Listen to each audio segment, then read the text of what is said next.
புதுக்கடை மண்ணோ ஜொலித்திருக்கும், அதனாலய கோபுரம் மிளிர்ந்திருக்கும்.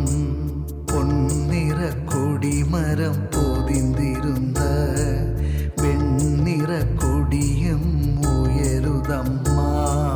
சந்தன வாசலில் திருப்பலி திருக்கொடி ஆலய மணியுடன் விரியுதம்மா. திருக்கொடி வாழ்வின் புகழாய் மகிழ்வாய் வழியாய் வாழ்வாய் திகழுதம்மா. மனமெங்கு சிலிர்க்குதம்மா, அருள் ஒளிருதம்மா.